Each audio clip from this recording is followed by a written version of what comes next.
할렐루야, 반갑습니다. 오늘도 주님께서 주신 기쁘고 복된 날 주일입니다. 주일 주님 앞에 오신 모든 성도님들, 우리 한 분 한 분을 주님의 이름으로 축복합니다. 우리 앞뒤 좌우 바라보시면서 우리 성도님들과 함께 인사 나눴으면 좋겠는데요. 우리 사랑합니다, 축복합니다. 함께 우리 인사 나누겠습니다. 네, 사랑합니다, 축복합니다. 하나님께서 우리를 사랑하시고 또 하나님의 사랑이 이곳 가운데 가득 차고 넘치길 소망합니다. 우리의 삶의 이유 되시고 오늘도 우리의 찬양을 받기에 합당하신 그 주님 바라보시면서 함께 우리가 기쁨으로 주님의 이름을 높여드리며 함께 나아갑시다.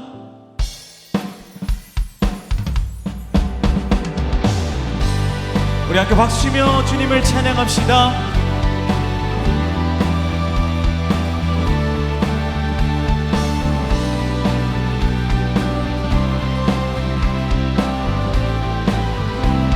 구주의 수장이 구주의 수지함이 심히 기쁜 일세 영생 허락받았으니 의심 마주. 다시 한번 구주의 수장이 심히 기쁜 일세 영생 허락받았으니 의심 마주 없도다. 예수 믿는 것은 바른 증거 많도다. 예수 귀한 예수 믿음 거룩 주 구주의 수장이 아멘. 심히 기쁜 일세 주를 믿는 나의 마음을 그의 피에 적시네. 예수 믿는 것은 바른 증거 많도다. 예수 귀한 예수 믿는 거룩 주 구주의 수지하여 우리의 모든 죄악 벗어질 것입니다. 아비 받고 영생함 주께 모두 원없네. 예수 믿는 것은 바른 증거 많도다. 예수 귀한 예수 믿음 거룩 구주의 수지하여 우리가 구원함을 얻었습니다. 영원 무궁지나도록 주여 함께 하소서. 예수 믿는 것은 많도다.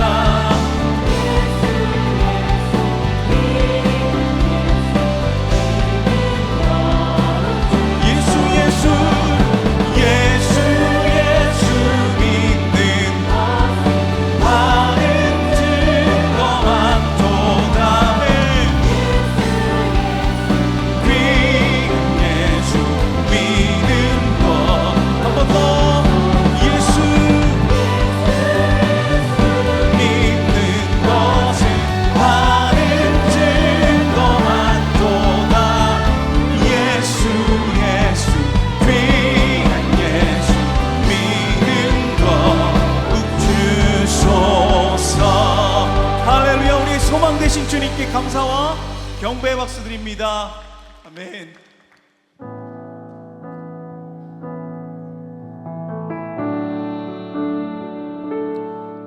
이 시간 우리의 삶의 고백으로 함께 주님 앞에 찬양합시다. 주 예수의 얼굴을 구하며 예배하는 세대 일어나 주 위에 살며 주 주위에 죽으니 이것이 우리의 부르심. 살기 위해 주 따르지 않고 죽기 위해 주를 따르며 내 가진 것 모두 주를 위해 드리리. 주님의 일 행하시옵소서.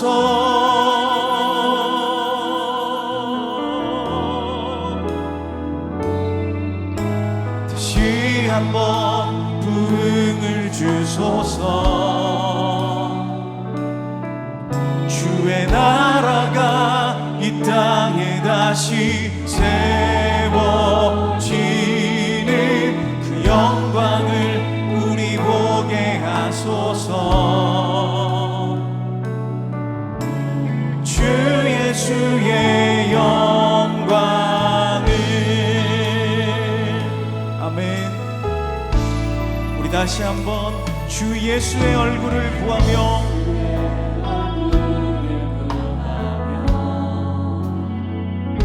예배하는 세대 일어나. 주 위에 살며 주 위에 죽으니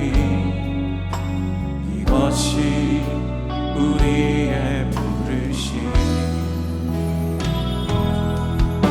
살기 위해 주 따르지 않고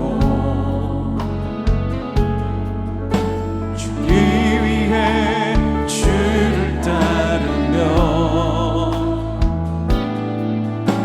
내 가진 것 모두 주를 위해 드리리. 주님의 일 행하시옵소서. 다시 한번 부흥을 주소서.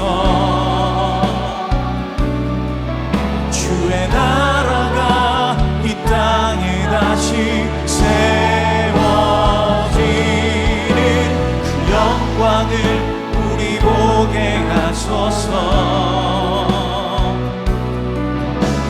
주 예수의 영광을.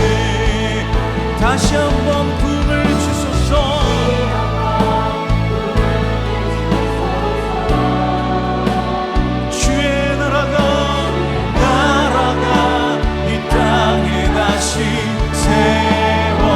세워지는 그 영광을 우리 보게 하소서. 주 예수의. 우리 함께 두 손 들고 우리 다시 한번 고백합시다. 다시 한번 부흥을 주소서. 이 땅 가운데 주님의 나라가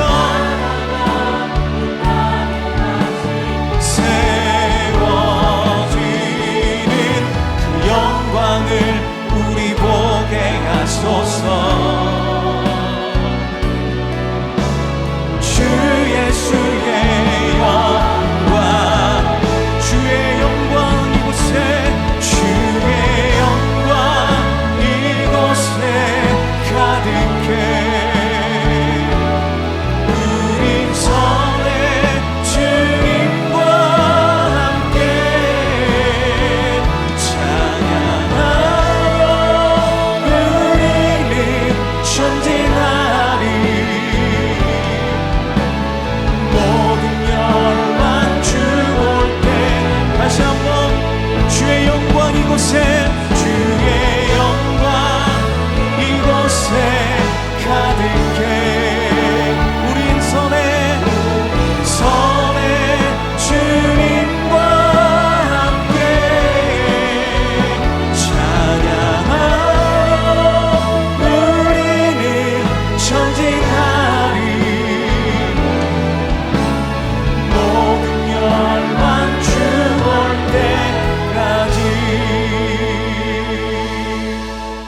자리에서 일어나셔서 찬양하심으로 주일 예배를 하나님께 드리겠습니다.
할렐루야. 우리 하나님을 찬양하는 일이 선함이요 찬송하는 일이 아름답고 마땅하도다.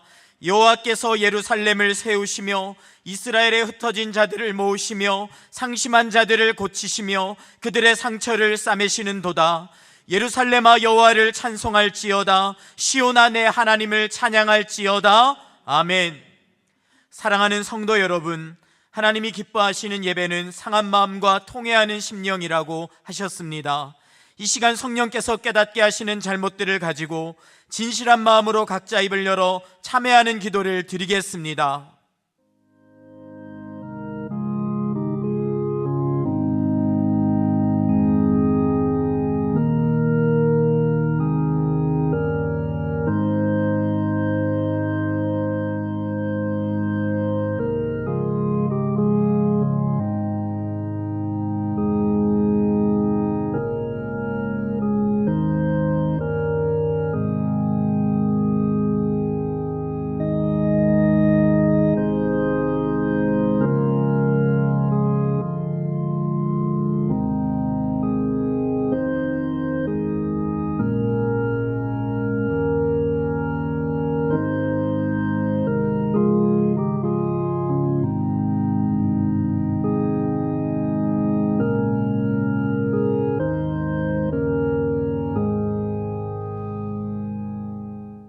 만일 우리가 우리 죄를 자백하면 그는 미쁘시고 의로우사 우리 죄를 사하시며 우리를 모든 불의에서 깨끗하게 하실 것이요.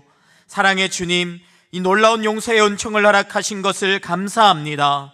이제는 우리가 법 아래에 있지 아니하고 은혜 아래에 있기 때문에 더 이상 죄가 우리를 주관치 못하는 줄 믿습니다. 이 시간 우리를 다시 한번 성령으로 강건케 하시고 충만케 하여 주옵소서. 예수님의 이름으로 기도합니다. 아멘. 자리에 앉으셔서 찬송하겠습니다.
천지 만물을 창조하시고 찬양과 경배를 받으시기에 합당하신 전능하신 하나님 아버지, 거룩한 주일 주님의 자녀들을 주의 전에 불러 모아주시고 마음과 뜻과 정성을 다해 예배드리게 하시니 감사합니다.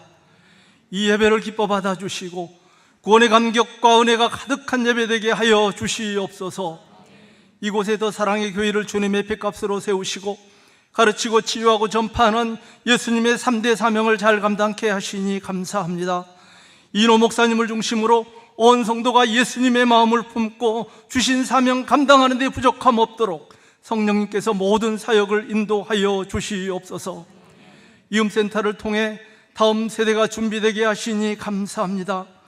이음학교가 영성과 지성을 겸비한 글로벌 인재 양성 산실로 변화 중이오니 이 과정이 순조롭게 진행되게 하옵소서.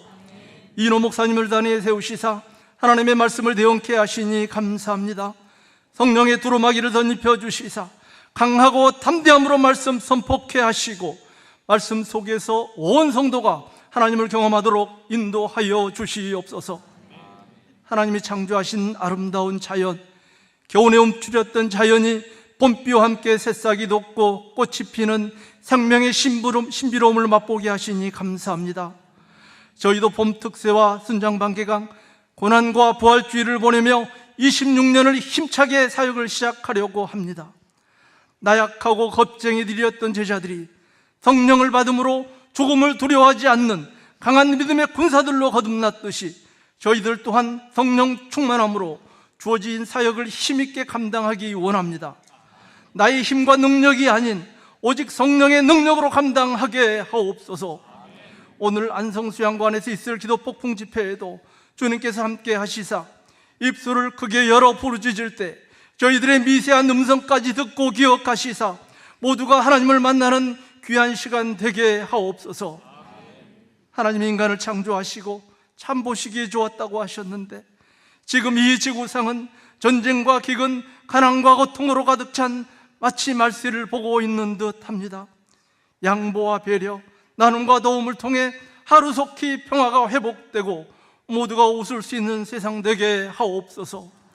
목숨을 걸고 선교하시는 선교사님들을 안전하게 지켜 보호하시사 선교사님들의 헌신과 수고가 30배, 60배, 100배의 결실로 맺어지게 하옵소서.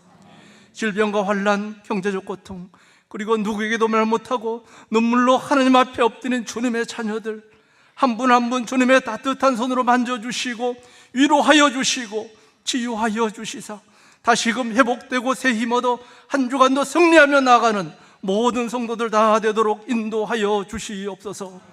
안내, 주차, 방송 등 예배를 섬기는 섬김이들의 섬김과 헌신을 기뻐 받아주시고 찬양팀의 찬양과 임마누엘 찬양대의 찬양을 흠향하여 주시사 이 찬양의 고백이 우리 모두의 고백이 되게 하여 주시옵소서. 우리를 죄에서 우리 죄를 위해 죽으시고 부활하신 우리 주 예수 그리스도의 이름으로 기도하옵나이다.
은혜로운 주일 예배를 위한 주차 에티켓.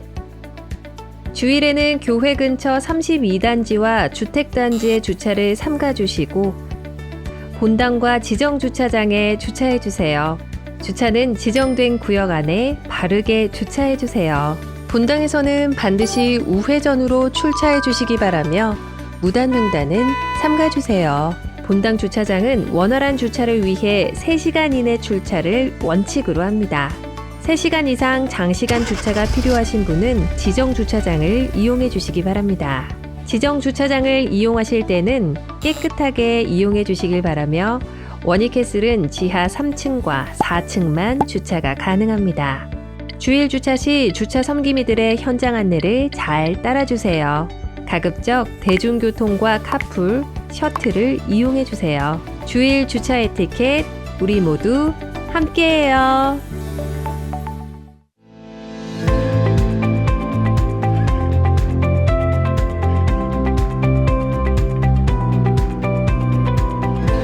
더사랑의 교회 예배에 참여하신 모든 분들을 주님의 이름으로 환영합니다. 새로 오신 분은 예배가 끝난 직후 3층 새가족실에 오셔서 등록해 주시면 감사하겠습니다. 가등록 후 담당 교역자의 등록 신방을 받으시면 정식 등록교인이 됩니다. 오늘 새가족방 강의는 사과입니다. 오늘 드리는 비전 헌금은 한평 헌금과 분립개척을 위해 함께 드립니다. 다음 세대와 지역사회 그리고 제5호 분립개척을 위한 비전 헌금에 성도님들의 많은 참여를 바랍니다. 온라인으로도 들으실 수 있습니다. 자세한 내용은 주보 광고 1번 혹은 주보 4면을 참조해 주시기 바랍니다.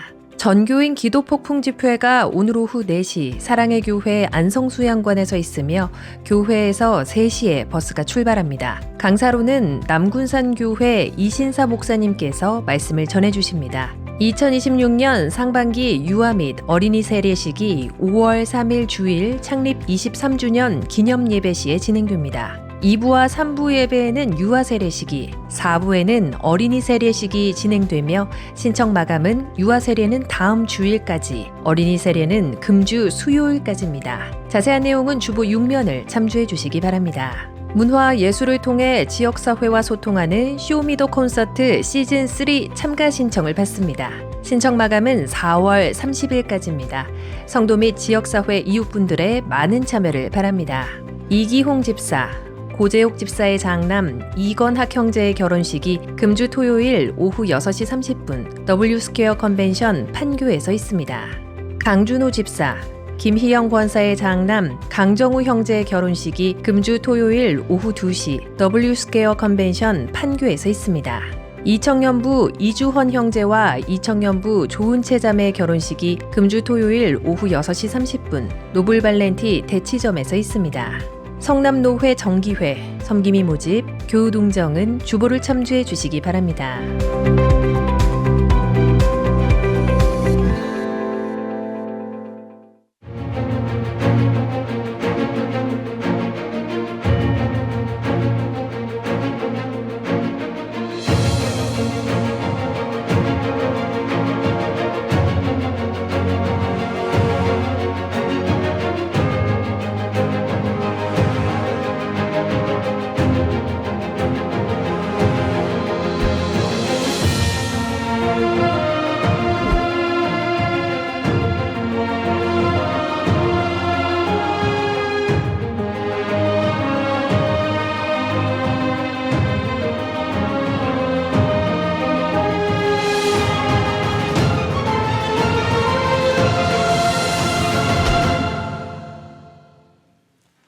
할렐루야. 예배 자리에 나오신 성도님들을 환영합니다. 좌우의 분들과 인사 나누며 교제하겠습니다. 사랑합니다. 축복합니다. 사랑합니다. 축복합니다. 주일 예배에 처음 오신 분들을 기쁨으로 환영합니다. 등록하시거나 안내를 받기 원하시는 분들은 예배 후 3층 새가족 등록실로 오시면 필요한 도움과 안내를 받으실 수 있습니다. 오늘 전교인 기도폭풍 집회가 오후 4시에 안성수양관에서 있습니다. 교회에서 3시에 버스가 출발합니다. 모두 동참해 주시기를 부탁드립니다. 상반기 유아 및 어린이 세례가 5월 3일 주일에 있습니다. 신청 기한은 유아 세례가 4월 19일까지이고 어린이 세례는 금주 수요일까지입니다. 꼭 세례 받는 일에 신청해 주시기를 부탁드립니다. 교회 주변의 무단 횡단과 주변 상가 무단 주차로 민원이 들어오고 경찰이 출동했습니다. 성도들의 안전을 위해서 또 복음 전도에 방해가 되지 않도록 이런 행위들을 삼가해 주시기 바랍니다. 특히 교회 옆에 있는 상가들, 최미자 소머리국밥, 정담 이런 지하 주차장은 차단바가 없으니까 많이들 되시는 것 같은데 절대 삼가해 주시고 나 거기서 밥 먹어요. 밥 드실 때만 되셔야 됩니다. 예배 다 드리고 밥 드시고 됐다 이거 안 됩니다. 꼭 기억해 주시기를 바랍니다. 주택 단지 역시도 주차에 민원이 계속 들어옵니다. 꼭 주차를 삼가해 주시고 지정 주차장을 이용해 주십시오. 오늘 우리에게 주시는 하나님의 말씀은 구약 성경 사사기 20장 1절에서 28절까지의 말씀입니다. 드라마 바이블을 통해 함께 듣고 난 후에 이인호 목사님께서 말씀 증거해 주시겠습니다. 제20장. 이에 모든 이스라엘 자손이 단에서부터 브엘세바까지와 길르앗 땅에서 나와서 그 회중이 일제히 미스바에서 여호와 앞에 모였으니 온 백성의 어른 곧 이스라엘 모든 지파의 어른들은 하나님 백성의 총회에 섰고 칼을 빼는 보병은 40만 명이었으며 이스라엘 자손이 미스바에 올라간 것을 베냐민 자손이 들었더라. 이스라엘 자손이 이르되 이 악한 일이 어떻게 일어났는지 우리에게 말하라. 레위 사람 곧 죽임을 당한 여인의 남편이 대답하여 이르되 내가 내 첩과 더불어 베냐민에 속한 기브아에 유숙하러 갔더니 기브아 사람들이 나를 치러 일어나서 밤에 내가 묵고 있던 집을 에워싸고 나를 죽이려 하고 내 첩을 욕보여 그를 죽게 한지라.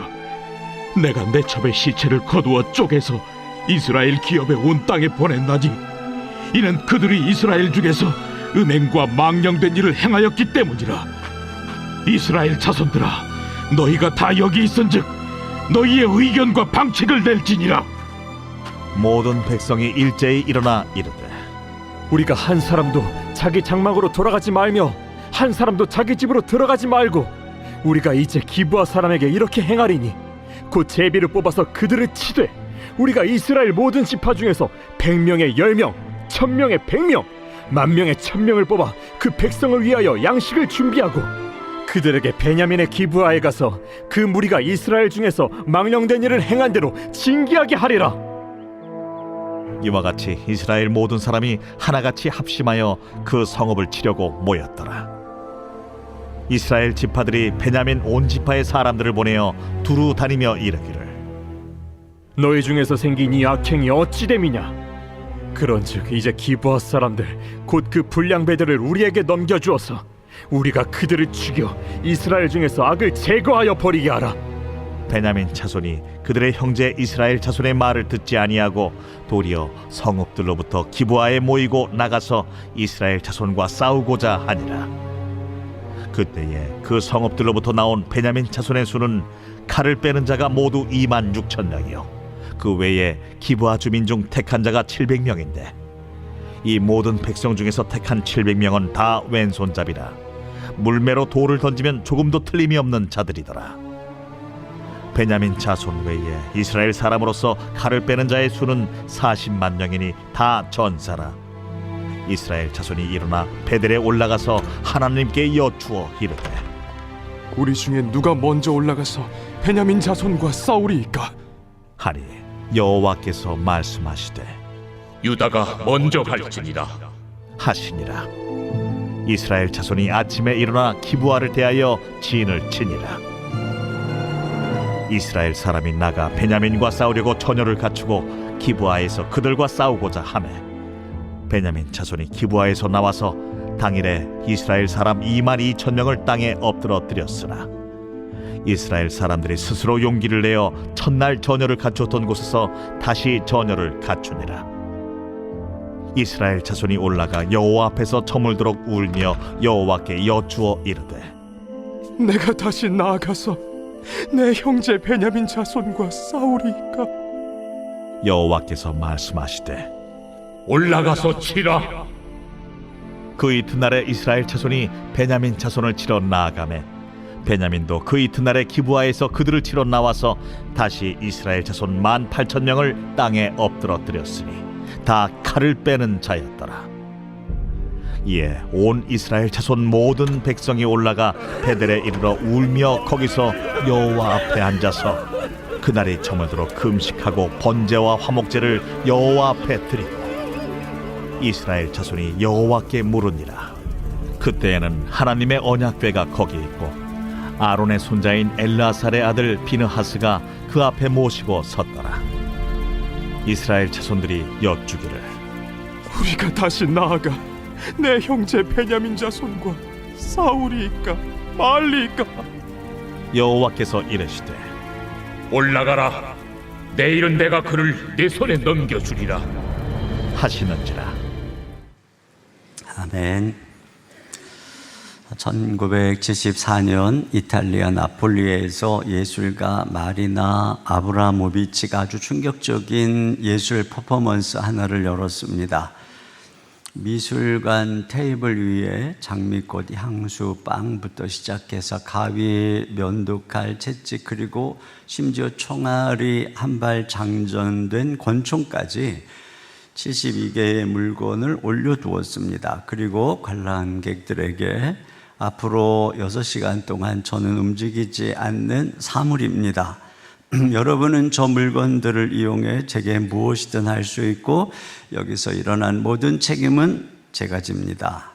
처음 1-2시간 동안에는 관람객들이 그녀에게 장미꽃을 건네거나 빵을 먹여주며 친절하게 대했습니다. 그러나 시간이 지나면서 그녀가 정말 아무 저항을 하지 않자 가위로 그녀의 옷을 찢기도 하고 면도칼로 피부에 상처를 내고 급기야 한 관람객이 장전된 권총을 그녀의 손에 쥐어주고 그녀의 목을 향해 방아쇠를 당기려 하다가 제지당하는 일까지 벌어졌습니다.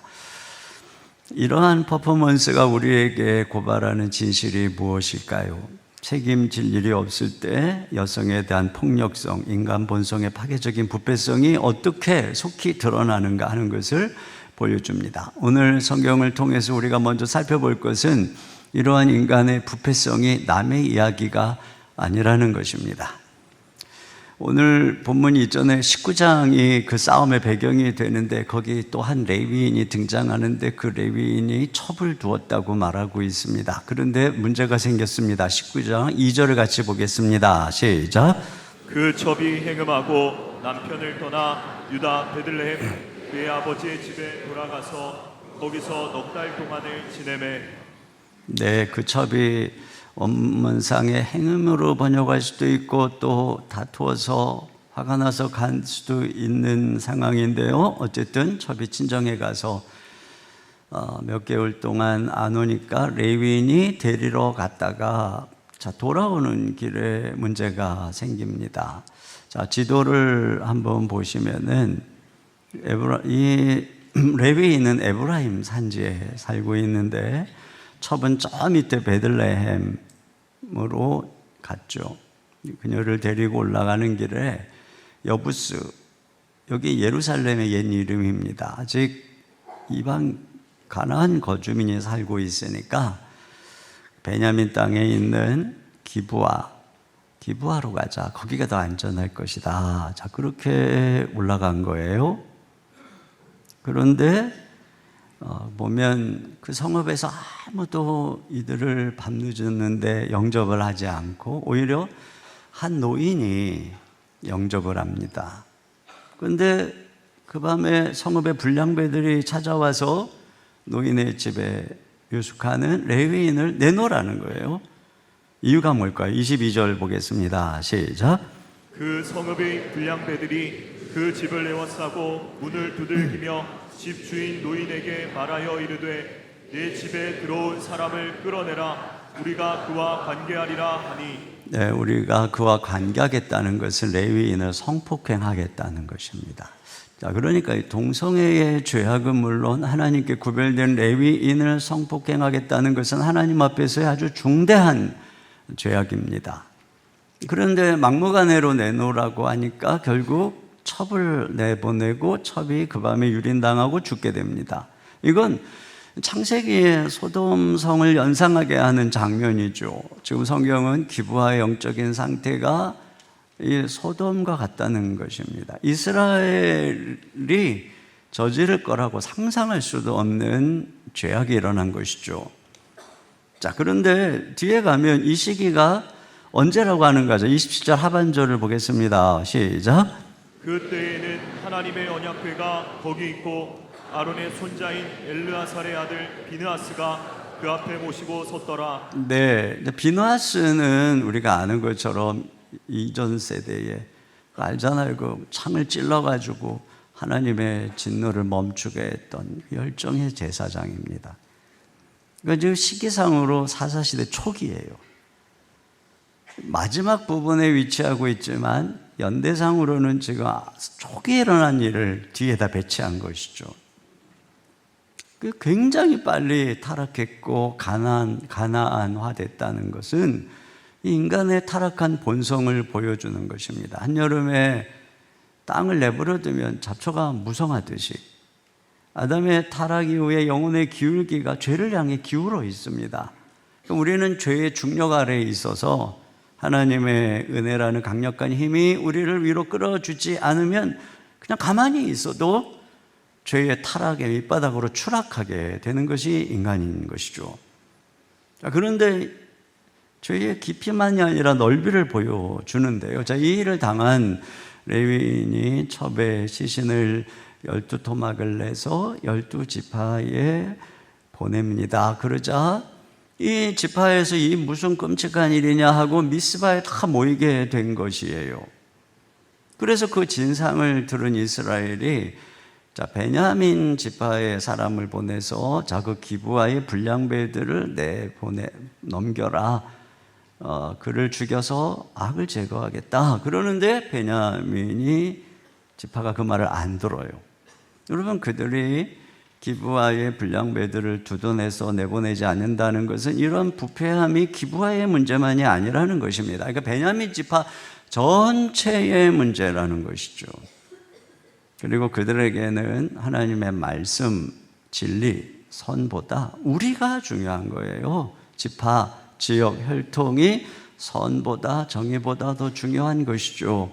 이렇게 죄가 전 지파를 장악하고 있는 것입니다. 그런데 또 한 가지, 저희 11지파도 레위인도 지금 문제잖아요. 레위인이 첩을 두었다는 것도 문제고 음행한 첩을 찾으러 간 것도 문제고 더 큰 문제는 기브아의 불량배들이 레위인을 나오라고 했을 때 첩을 대신 내보낸 것도 문제죠. 이 당시에 남성들이 얼마나 여성들은 물건 취급을 했고 약자들을 자신들의 희생양으로 삼았는가 하는 것을 그대로 보여주고 있는 것입니다. 또 그의 태도를 보면 27절에 이렇게 되어 있어요. 그의 주인이 일찍 일어나. 이게 레위인이죠. 집문을 열고 떠나고자. 여기 일찍 일어나 이거 보니까 밤새 잔 거예요, 지금. 첩을 그렇게 죽게 내버려 두고. 그리고서 혼자 가려고 하는데 27절 하반절 같이 보겠습니다. 시작. 그 여인이 집 문에 엎드려져 있고 그의 두 손이 문지방에 있는 것을 보고. 네, 그러니까 이걸 가만히 보면 끌려가서 유린당하고 여인이 집 앞에까지 기어온 겁니다. 그 밤에. 만약에 이 레위인이 걱정하고 잠 안 자고 기다렸다면 그 기척을 알았겠죠. 그 신음소리를 듣고 문을 열어주었다면 살았을 수도 있어요. 얼마나 잔인하고 무심한 모습인지 모릅니다. 또 이 여인의 시신을 장사 지내지 않고 토막을 내서 자신의 분풀이로 이용합니다. 이건 뭐 여인뿐 아니라 아주 시신까지 욕되게 하는 거죠. 얼마나 나쁜 인간인지 몰라요. 그런데 이 11지파가 이 진상을 들으면서 레위인의 잘못에 대해서는 아무런 이야기를 안 합니다. 이건 이스라엘의 도덕적 의식이 똑같다는 거예요. 그런 일은 일어날 수 있어. 그러니까 베냐민이 기브아와 같듯이 11지파는 레위인과 같은 거예요. 결국은 이들의 패배가 말해주는 진리는 너희도 의롭지 않다는 하나님의 선언이에요. 솔제니친이 소련 수용소 갇힌 초기에 자기들을 고문하고 억압하는 수용소의 간수들과 소련 공산당은 절대 악이라고 굳게 믿었어요. 그런데 영하 40도의 혹한 극심한 굶주림, 그리고 언제 죽을지 모르는 생존의 극한 상황이 되니까 이 죄수들이 빵 한 조각을 더 얻으려고 동료를 간수에게 밀고 하고, 조금이라도 따뜻한 잠자리를 차지하려고 약한 죄 동료를 짓밟고, 자기도 살아남기 위해 내면에서 꿈틀거리는 이기심, 타인을 희생하고자 하는 은밀한 유혹, 간수와 다를 바 없는 폭력성과 타락성의 본성을 마주하게 된 것입니다. 이런 처절한 깨달음 속에서 쓴 수용소 군도에서 이런 얘기를 했어요. 만일 세상에 본질적으로 악한 사람들이 따로 있어서 그들이 비밀스럽게 악행을 저지르고 다닌다면 얼마나 좋겠는가. 그렇다면 그들을 찾아내 없애버리기만 하면 될 것이다. 그러나 선과 악을 가르는 선은 국가나 계급, 정당의 경계선이 아니라 모든 인간의 마음 한가운데를 지나간다. 이 선은 끊임없이 흔들림의 위치를 바꾼다. 누가 자기 심장의 일부를 파괴할 수 있겠는가? 어떤 특정한 국가나 특정한 사람에게만 악이 있는 것이 아니라 모든 인간의 내면에 뿌리 박힌 보편적인 질병이라는 것이죠. 성경의 선언이 옳은 것입니다. 로마서 3장 10절로 12절 다 같이 보겠습니다. 시작. 기록된 바 의인은 없나니 하나도 없으며 깨닫는 자도 없고 하나님을 찾는 자도 없고 다 치우쳐 함께 무익하게 되고 선을 행하는 자는 없나니 하나도 없도다. 네, 이것이 바로 성경의 선언입니다. 그런데 우리는 끊임없이 인간성이 좋은 것처럼 예찬하죠. 그래서 어거스틴이 이런 얘기를 했어요. 다 같이 한번 읽어보겠습니다. 시작. 아무도 자신을 훌륭하다고 생각하지 말라. 무엇 때문에 우리는 그렇게도 인간성의 능력을 중요시하는가? 그것은 상하고 부서지고 혼란하고 망하였다. 우리에게 필요한 것은 진실한 고백이지 그릇된 자기 변호가 아니다. 그렇습니다. 우리 안에 구원의 소망이 없고 자기가 죄인임을 고백하는 자에게 비로소 하나님이 예비하신 구원의 길이 보여지는 것입니다. 그것은 바로 우리를 위해서 대신 십자가에서 저주를 받으시고 죽으신 예수 그리스도, 그분을 믿는 것이죠. 여기 레위인은 자신의 목숨을 부지하기 위해서 자신의 신부를 문 밖으로 내던져 폭도들에게 능욕과 죽임을 당하게 했습니다. 그러나 우리의 참된 대제사장이신 예수님은 음행하고 타락한 신부인 우리를 살리기 위해서 친히 영문 밖으로 끌려가 십자가에서 능욕과 죽임을 당하셨습니다. 레위인은 자신의 분노를 위해 시신을 토막내 이스라엘에게 뿌렸지만 주님은 우리의 생명을 위해 자기의 살과 피를 우리에게 생명의 양식으로 내어주신 것입니다. 여러분, 인간은 개선해서 되는 존재도 아니고 돌을 닦아서 거룩해지는 존재가 아닙니다. 오직 예수 그리스도의 대속의 피와 살로만 우리는 죄사함을 받고 새 생명을 얻는 것이죠. 그분의 은혜로 거듭나야만 하는 존재인 것입니다. 여러분, 이것이 부패한 죄인을 살리는 유일한 구원의 길, 그것이 바로 십자가의 복음이라는 사실을 믿으시기를 주의 이름으로 축원합니다. 자, 그러면 이렇게 다 모든 인간이 죄인인데 이 죄인들끼리 싸우면 하나님은 누구 편일까요? 더 큰 도둑놈과 작은 도둑놈이 싸우면 하나님은 누구의 편일까요? 여기서 우리는 의문의 패배를 발견합니다. 이스라엘이 이 악을 제거하기로 결정하고 그들과 싸우기로 하는데요. 그래서 40만 명이 모입니다. 그리고 저쪽 베냐민에서는 26,700명이 모입니다. 그래서 이스라엘이 하나님께 물어요. 하나님, 누가 먼저 올라갈까요? 그랬더니 유다가 먼저 올라가라. 그 하나님이 유다가 먼저 가라고 하시니 자, 우리와 함께 하시려는가 보다 하고 나가서 싸웠는데 22,000명이 죽임을 당하고 패배하게 됩니다. 하나님이 그들과 함께 하시지 않았다는 거죠. 너무 당황스러운 결과에 대해서 그들이 어떻게 하느냐. 자, 23절입니다. 시작. 이스라엘 자손이 올라가 여호와 앞에서 저물도록 울며 여호와께 여쭈어 이르되 내가 다시 나아가서 내 형제 베냐민 자손과 싸우리까. 네, 그러니까 하나님께서 올라가서 싸우라 또 이렇게 말씀하십니다. 그러니까 하나님의 뜻은 나가서 싸우는 것이 분명한 것이죠. 그런데 이번에 나가서 싸웠는데 18,000명이 죽임을 당하고 또 패배합니다. 하나님이 여전히 함께하지 않으신 거예요. 왜 하나님께서 그들과 함께하지 않았을까요?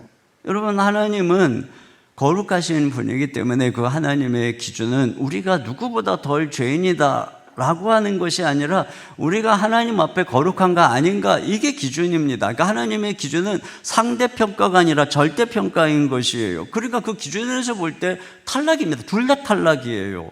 하나님 어느 편에도 함께하지 않으신 것입니다. 그래서 놔두니까 여러분 어때요?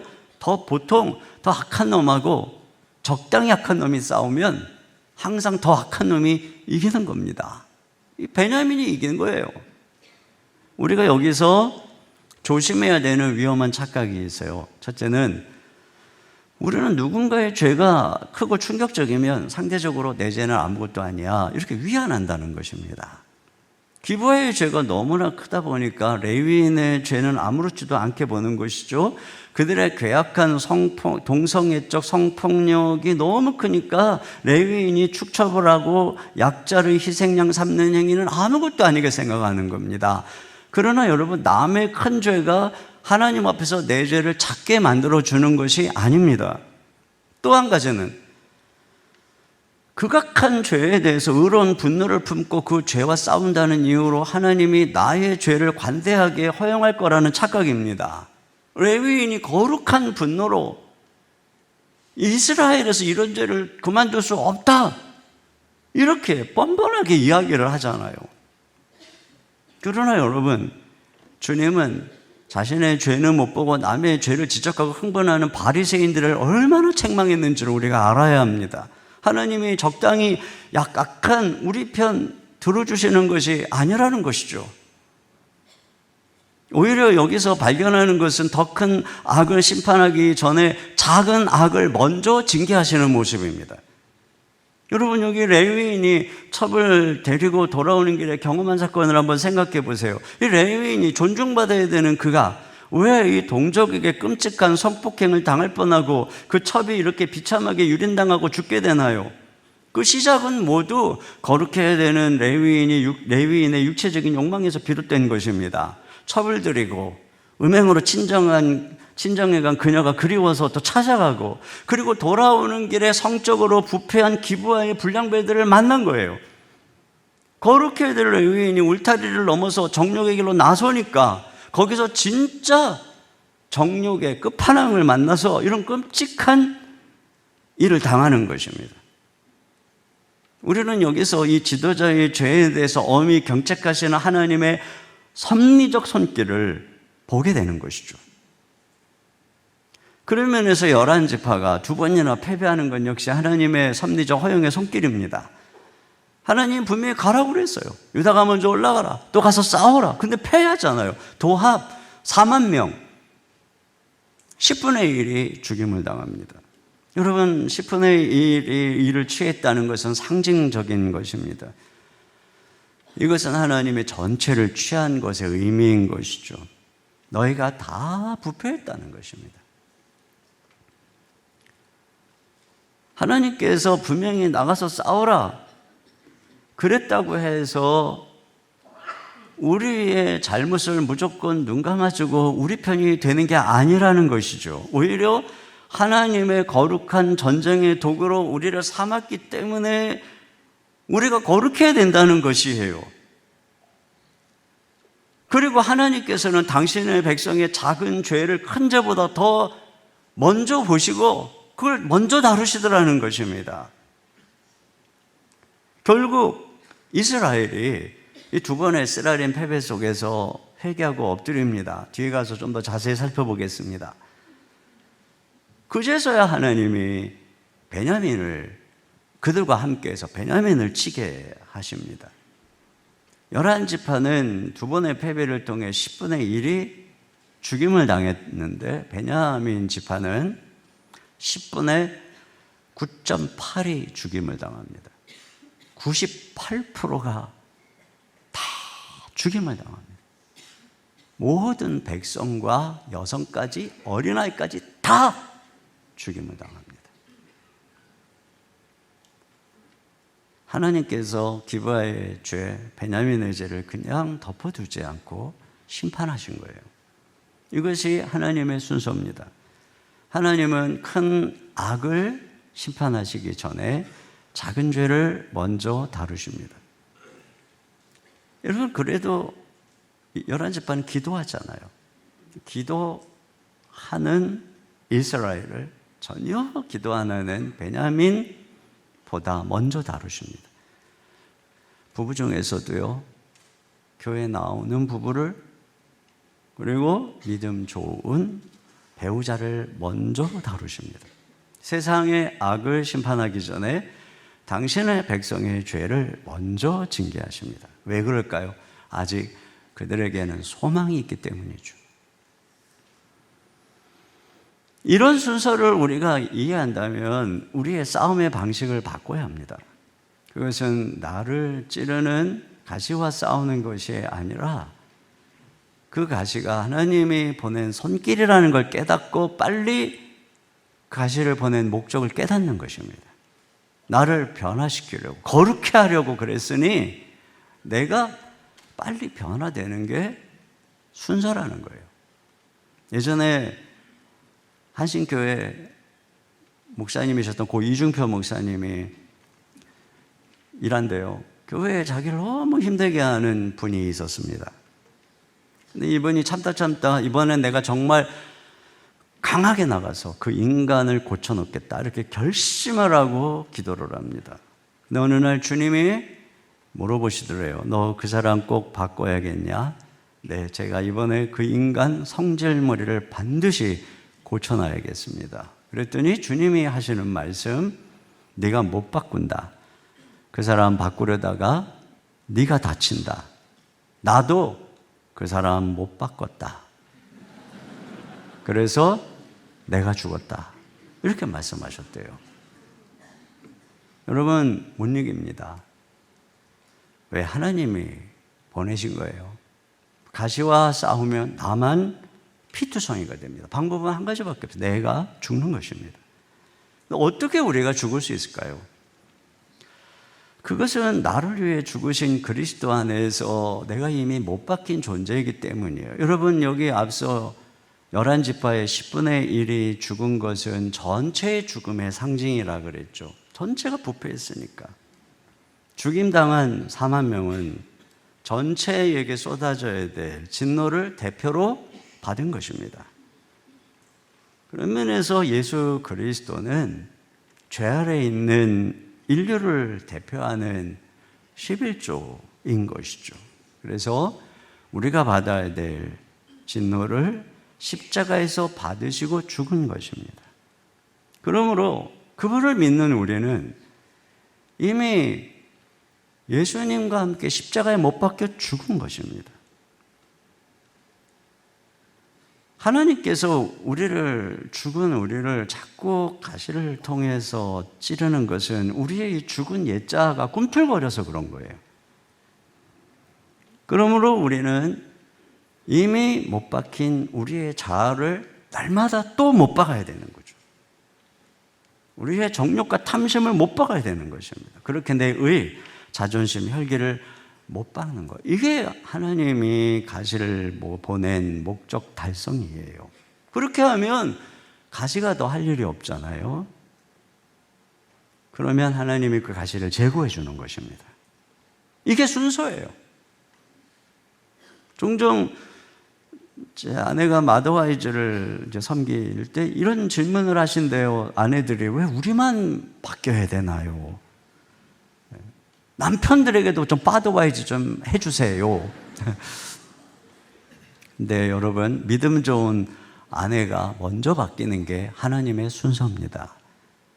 그 다음에는 하나님 하시는 거예요. 그 남편이 좋아할 일이 아니죠. 하나님이 다루기 전에 빨리 스스로 변화되는 게 살 길입니다. 자, 마지막으로 여기서 우리가 배워야 되는 것은 참된 기도의 자세인데요.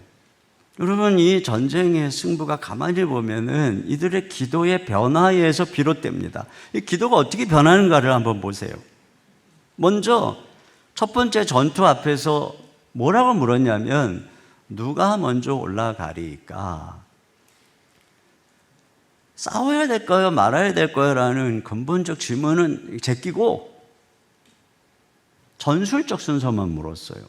그러니까 하나님이 유다가 올라가라고 했으니까 하나님 뜻이라고 생각하고 올라갔다가 끔찍한 패배를 당한 것입니다. 자, 이 실패 뒤에야 그들은 앞에서 생략했던 질문을 던집니다. 뭐라고요? 하나님, 우리 형제 베냐민과 싸워야 될까요? 그 실패 속에서 우리가 근본적인 질문은 안 하고 누가 먼저 올라갈까요? 그러니까 하나님의 뜻을 묻지 않고 그저 내가 뜻을 정하고 내 계획을 돕는 조언 정도만 구한 게 문제다, 이렇게 생각을 한 겁니다. 그래서 근본적 기도라는 거예요. 여러분, 실패는 이와 같이 우리의 기도를 보다 진지하게 변화시킵니다. 자, 그런데 또 패배했어요. 왜 그럴까요? 그들의 문제는 그거보다 더 깊은 데 있었기 때문이죠. 그 다음 단계의 기도의 모습은 어떤 걸까요? 자, 26절을 다 같이 보겠습니다. 시작. 이에 온 이스라엘 자손 모든 백성이 올라가 베델에 이르러 울며 거기서 여호와 앞에 앉아서 그날이 저물도록 금식하고 번제와 화목제를 여호와 앞에 드리고. 네, 그들이 지금 미스바에서 싸우고 있는 건데 모든 전쟁을 중단하고 베델로 올라갔습니다. 자, 지도를 다시 한번 보시면 저기 베델이 있죠. 원래 여호와의 궤와 성막 그리고 제사장은 저 위에 실로에 있습니다. 그런데 이 전쟁을 하면서 이 언약궤를 가지고 아마도 대제사장이 계속 지도 보여주세요. 대제사장이 저 실로에서 베델로 이동해 있는 상태인 것 같아요. 그래서 이 베델에 대해서 뭐라 그러느냐. 자, 27절 하반절 이하를 보겠습니다. 시작. 그때에는 하나님의 언약궤가 거기 있고 아론의 손자인 엘르아살의 아들 비느하스가 그 앞에 모시고 섰더라. 네, 거기에 언약궤가 있고 비느하스가 있었습니다. 거기로 이동한 거예요. 이전까지의 두 번의 기도는 다 미스바 전쟁터에서 기도한 것입니다. 그런데 이제 그들이 전쟁을 멈추고 다 베델로 올라가는 것이죠. 이것은 일터에서의 잠깐의 기도가 아니죠. 내 삶의 현장에서 잠깐 시간을 내서 드리는 기도가 아닙니다. 이제 기도밖에 없다. 하나님 외에는 우리의 도움이 없다. 그러면서 언약궤가 있는 베델로 올라가는 것이죠. 과거에 야곱이 베델로 올라가자 했던 것처럼 그들이 올라가서 거기서 뭘 했느냐? 종일 금식을 하면서 번제와 화목제를 드린 것입니다. 하나님 앞에서 회개하며 주님 앞에 제사를 드린 것이죠. 여러분, 이것은 이들이 가졌던, 자기들이 그들보다 의롭기 때문에 하나님 나와 함께 할 거야 라고 하는 이 그릇된 자아를 못 박는 기도고, 우리가 그들보다 더 많은 군사를 가졌어 하면서 힘을 의지했던 교만을 못 박는 기도입니다. 하나님 앞에서 자신들의 전 존재를 부인하고 무력함을 고백하는 기도. 그러니까 그래서 다시 말하면 전적으로 이제 우리의 의도, 우리의 자원도 아니다. 하나님밖에 소망이 없다. 이렇게 하나님만 의존하는 기도입니다. 이렇게 하나님께 나아가니까 비로소 뭐라고 하는가 보세요. 28절입니다. 시작. 이스라엘 자손들이 여쭈기를 우리가 다시 나아가 내 형제 베냐민 자손과 싸우리이까 말리이까 하니 여호와께서 이르시되 올라가라 내일은 내가 그를 내 손에 넘겨주리라 하시는지라. 네. 하나님께서 올라가라고만 하지 않고 드디어 내가 네 손에 넘겨주겠다, 내가 함께하겠다, 이렇게 말씀을 하십니다. 이게 진짜 기도라는 거죠. 기도가 바뀌면서 결국은 하나님이 함께하고 승리를 거두게 되는 것입니다. 폴 밀러가 기도의 본질을 철저한 의존이라고 했습니다. 그럼 이런 얘기를 했어요. 기도의 핵심은 유창한 언어나 영적 기술이 아니다. 그것은 부모 없이 단 하루도 살 수 없는 어린아이와 같은 철저한 의존이다. 기도는 내가 내 삶을 통제할 수 있다는 환상을 내려놓고 나의 무력함을 있는 그대로 인정하는 데서 출발한다. 무력함을 자각하는 것이 기도의 출발이라는 거예요. 여러분이 자격이 없다고 느낄 때, 길을 잃은 것처럼 보일 때, 어디로 가는지, 내가 누군지, 뭘 해야 될지 아무것도 모를 때, 그렇게 무력할 때, 그때가 바로 기도할 때예요. 그 모습 그대로 어린아이처럼 나가서 주님을 의지할 때 주님이 응답하신다는 것입니다. 캐서린 마셜의 기도의 모험이라고 한 책에 보면은 뉴욕의 한 유명한 설교자 심슨이라는 분에 대한 이야기가 나오는데요. 그 목사님은 항상 병을 달고 살았고 심장도 좋지 않았어요. 의사가 오래 살지 못할 거라고 했습니다. 조금만 경사진 곳에 올라가도 숨이 차고 설교하는 게 고통스러웠습니다. 어느 날 그는 자신의 병든 몸 앞에서 깊은 좌절을 느꼈습니다. 교회로 나아가 산책을 숨찬 걸음으로 하던 중에 통나무에 걸터 앉았습니다. 그리고 주님께, 주님, 저는 아무것도 할 수 없습니다. 무력함을 고백했습니다. 그러면서 주님을 바라보았습니다. 나를 위해 십자가에서 채찍을 맞으신 주님, 이 무력한 제가 사역을, 사명을 마칠 때까지 주님이 저의 생명이 되어 주십시오. 간절히 기도를 했습니다. 그는 말합니다. 자신의 완전한 무력함을 하나님의 완전한 전능함에 맡겼다. 그때 주님이 임재했습니다. 그는 이렇게 고백합니다. 그 숲속의 무력한 기도 속에서 나는 하나님과 연결되었습니다. 그 이후 왠지 숨이 가쁘지 않음을 느꼈고, 그 이후 3년 동안 1000번 이상의 설교를 하면서도 걷어냈고 76세까지 목회 집회 강연들 왕성한 사역을 했습니다. 우리가 여러분 무력함을 가지고 전적으로 하나님만 의뢰하는 기도, 이 기도를 하나님이 가장 기뻐하는 거예요. 결론입니다. 여러분, 오늘의 본문은 너무나 어둡고 소망이 없는 스토리입니다. 멸망받아 마땅한 타락한 존재들의 이야기입니다. 그런데 우리는 여기서 하나님의 긍휼을 보죠.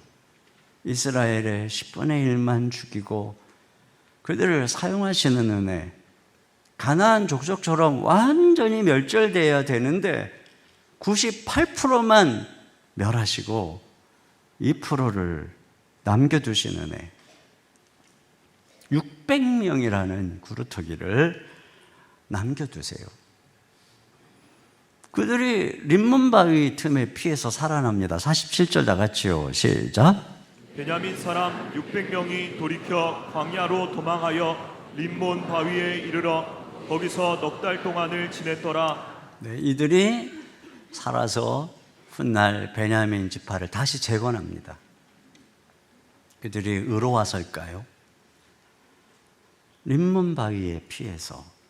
이 림몬 바위는 하나님의 진노를 피할 반석이 되신, 피할 바위 되신 예수 그리스도를 바라보게 합니다. 이처럼 이 11지파에게도, 베냐민 지파에게도 한 줄기 빛과 소망은 그리스도입니다. 이 캄캄한 어둠 속에서 오늘 사사기는 그 원인이 그들에게 왕이 없으므로 제 속에는 옳은 대로 행했다고 말하죠. 결국 성경은 이 절망과 혼란 속에서 우리 시선을 진정한 왕이신 그리스도에게 향하게 하는 것입니다.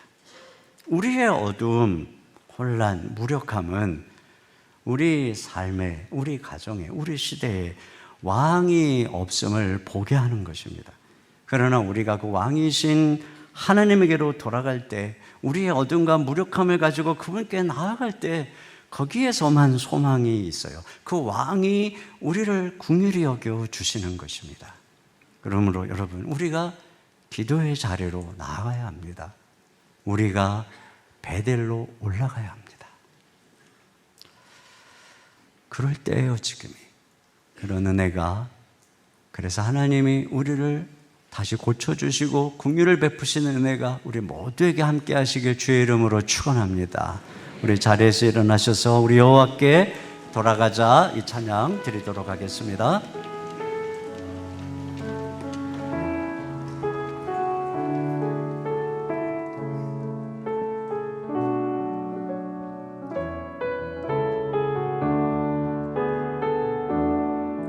내 백성이 나를 떠나 돌아섰지만 내 백성이 나를 떠나 돌아섰지만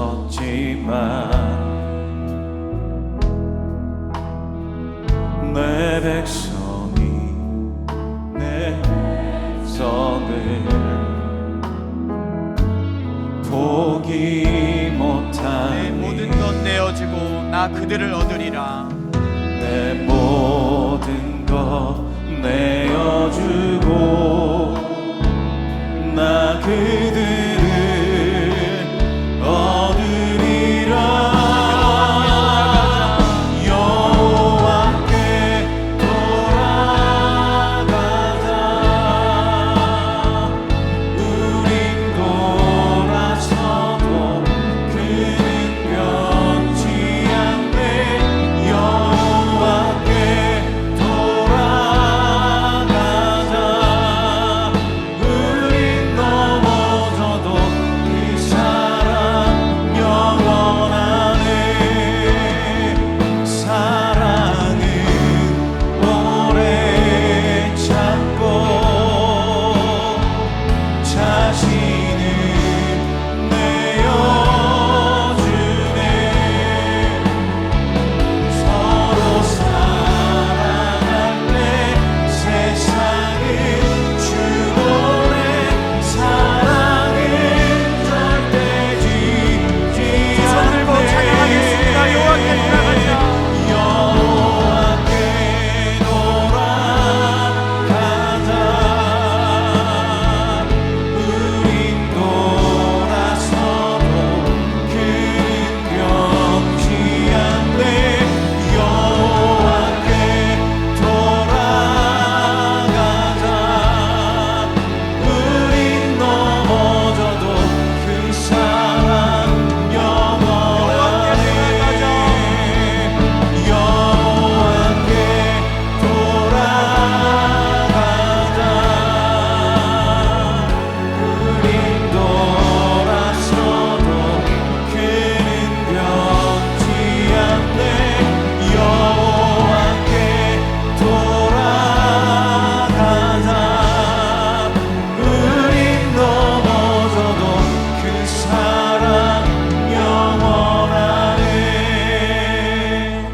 함께 말씀을 기억하며 준비된 기도 제목을 읽겠습니다. 내 안에 깊이 뿌리 박힌 인간의 부패성과 죄를 고백하며 오직 십자가의 복음만을 붙들고 살아가게 하소서. 아멘. 나를 찌르는 가시와 다투기보다 대속의 십자가에 내 자아를 못 박아 나를 먼저 변화시키는 하나님의 뜻에 순종하게 하소서. 아멘. 나의 의와 교만을 내려놓고 하나님만 전적으로 의지하는 참된 기도의 자리로 나아가게 하소서. 아멘. 전교인 기도 폭풍 집회를 통해 하나님의 역사가 펼쳐지는 기도의 승리를 경험하게 하소서. 아멘. 이 시간 함께 기도하겠습니다.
거룩하신 하나님, 우리의 모든 죄들을 다 시오매 주님 우리를 사하여 주시옵소서. 말씀을 통해 먼저 우리를 돌아보게 하시니 감사합니다. 무조건 하나님은 내 편이라 오만하게 생각하지 않게 하여 주시옵소서. 하나님 아버지, 우리 자신의 변화가 필요합니다.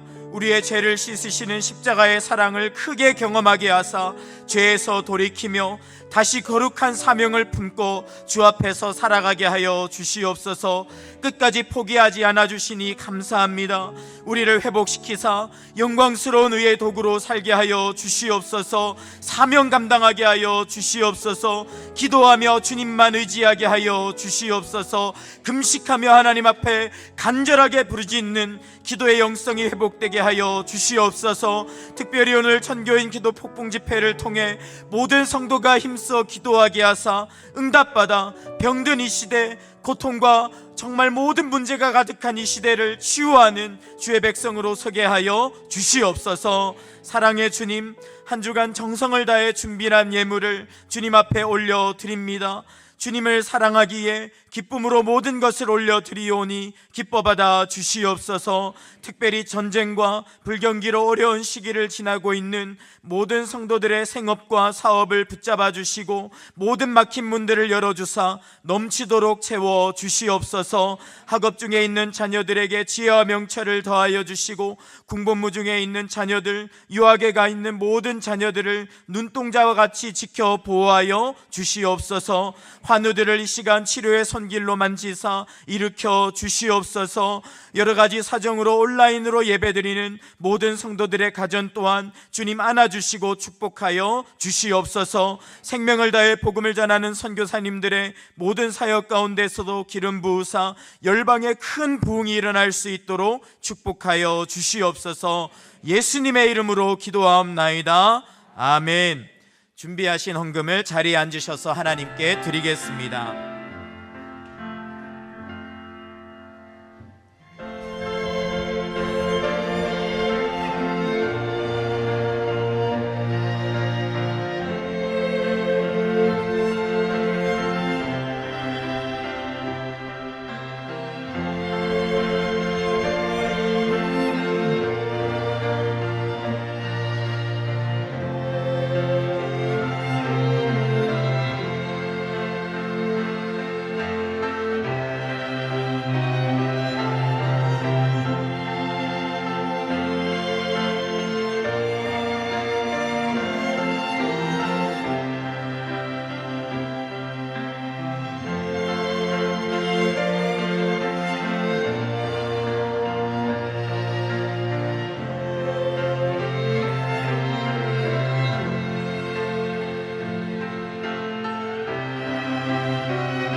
모두 자리에서 일어나셔서 우리를 변화시키시는 하나님께 찬양 드리겠습니다.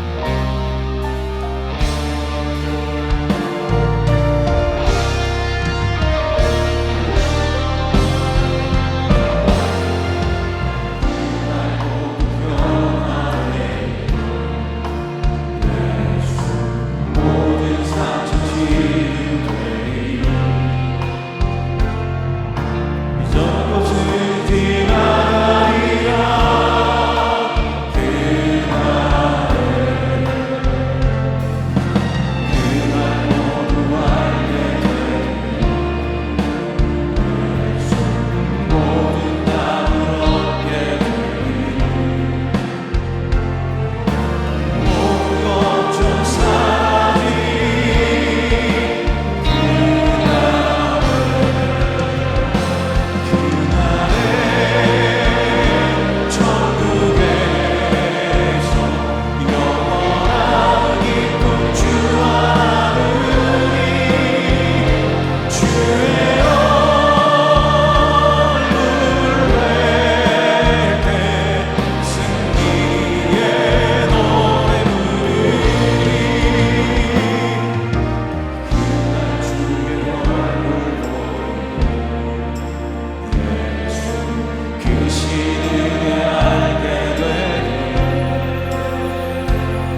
지금은 우리 주 예수 그리스도의 은혜와 우리 아버지 하나님의 사랑과 성령님의 교통하시는 역사가 혼란하고 어두운 세상에서 우리 위에 십자가 지신 우리의 왕 예수 그리스도만 따라가기를 다짐하며 돌아가는 모든 성도님들 머리 위에 가정 위에 주의 몸된 교회와 이 민족과 열방과 모든 선교사님들 위해 이제로부터 영원토록 함께해 주시기를 간절히 축원하옵나이다. 아멘.